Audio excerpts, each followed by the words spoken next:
নামি দামি ব্র্যান্ডের আইসক্রিমগুলো বাইরে থেকে কিনে না খেয়ে একদম কম খরচে বাসায় নিজেই বানিয়ে নিতে পারেন এই ক্ষীর আইসক্রিমটা। ক্ষীর ফ্লেভারের আইসক্রিমটা আমার খুবই পছন্দের, তাই চেষ্টা করেছি বাসায় বানাতে, আর সেই সাথে আপনাদের সাথে শেয়ার করেছি। এখানে আমি কিছু বাদাম নিয়েছি হচ্ছে কাঠবাদাম আর পেস্তা বাদাম, এগুলো কুচি করে নিচ্ছি। বাদামগুলো কুচি করা হয়ে গেছে, সাথে নিয়ে নিচ্ছি কিশমিশ। তারপর একটা বোল নিয়েছি আর নিয়ে নিচ্ছি ফ্রিজে ঠান্ডা করা হুইপ ক্রিম। হুইপ ক্রিমটা নর্মাল ফ্রিজে ছিল আর ঠান্ডা ছিল। এখন হচ্ছে এই হুইপ ক্রিমটা খুব ভালো করে বিট করে নিচ্ছি।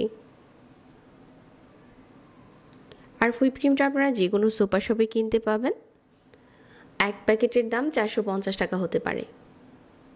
বিট করতে করতে একটা সময় দেখা যাবে যে এই মিশ্রণটা ঘন হতে শুরু করেছে। তো আমরা হচ্ছে এটা আরও কিছুক্ষণ বিট করে নিচ্ছি। আর একটা সময় দেখা যাবে যে মিশ্রণটা দেখতে ঠিক এরকম হয়েছে। তো আমি বিটারটা হচ্ছে একটু উঠিয়ে দেখাচ্ছি যেটা কতক্ষণ বিট করতে হবে।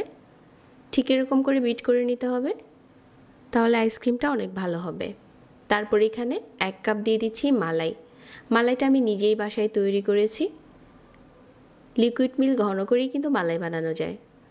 তা না হলে আমার মালাই আইসক্রিমটা দেখে নিতে পারেন কিভাবে বাসায় মালাই বানানো যায়। এই মালাইটা মিশিয়ে নিয়েছি, আর এখন কালারটা দেখতে অনেকটা ক্রিম কালারের মতো হয়ে গেছে। ক্ষীর আইসক্রিমের কালারটা ঠিক এরকমই থাকে। এখন দেখতে আইসক্রিমের মিশ্রণটা ঠিক এর পর্যায়ে আছে। তো এখন হচ্ছে বাইরের লুকিং আনার জন্য আমি এরকম একটা বাটিতে নিয়ে নিচ্ছি। তবে আইসক্রিমগুলো আপনারা যে কোনো বাটিতে জমাতে পারেন। প্রথমে ঢেলে দেওয়ার পর উপরে হচ্ছে একটু চামচ দিয়ে এরকম করে দিয়ে দিচ্ছি। এখন উপরে আপনার পছন্দ মতো বাদাম আর কিশমিশ দিয়ে দেবেন।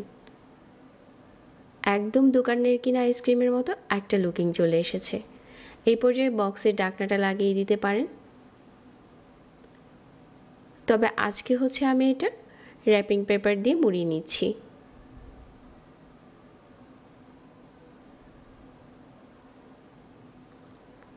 তো একইভাবে হচ্ছে আমি একটা কাচের বাটিতে জমিয়ে নিচ্ছি।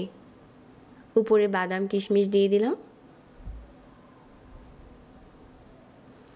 তো এভাবে করে মুড়িয়ে এই বাটিটাকে হচ্ছে ডিপ ফ্রিজে রেখে দেব 8 ঘন্টার জন্য। 8 ঘন্টা পরেই আমাদের ক্ষীর আইসক্রিমটা খুব ভালো করে জমে যাবে। তো এভাবে করে যদি আপনি বাসায় আইসক্রিম বানিয়ে নেন, বাইরে থেকে আর চড়া দামে আইসক্রিম কিনে খেতে হবে না। 8 ঘন্টা পর আমাদের আইসক্রিমটা খুব ভালো করে জমেছে। এখন একটু চামচ দিয়ে উঠিয়ে দেখাচ্ছি আপনি বাইরে থেকে কিনে আনা আইসক্রিমের মতো হয়েছে কিনা। ঠিক এরকম হয়েছে। আইসক্রিমের রেসিপিটা যদি সেম টু সেম ফলো করেন অনেক খরচ বেঁচে যাবে, কারণ 1 কাপ হুইপ ক্রিম দিয়ে আমি এখানে 1.5 লিটারের মতো আইসক্রিম পেয়েছি। তাহলে খরচ অনেক বেশি বেঁচে যাবে, কারণ 1 কাপ হুইপ ক্রিমের দাম পড়বে মাত্র 100 টাকা। 100 থেকে 150 টাকা পড়তে পারে। তো এভাবে করে কম খরচে বাসায় আইসক্রিম বানিয়ে খেতে পারেন। আর যাদের কাছে এরকম প্রতিনিয়ত নতুন রেসিপিগুলো ভালো লাগে, আমাদের পেজ ফলো করবেন আর সেই সাথে চ্যানেল সাবস্ক্রাইব করবেন। সবাই অনেক ভালো থাকবেন। আজকে এখানে বিদায় নিচ্ছি।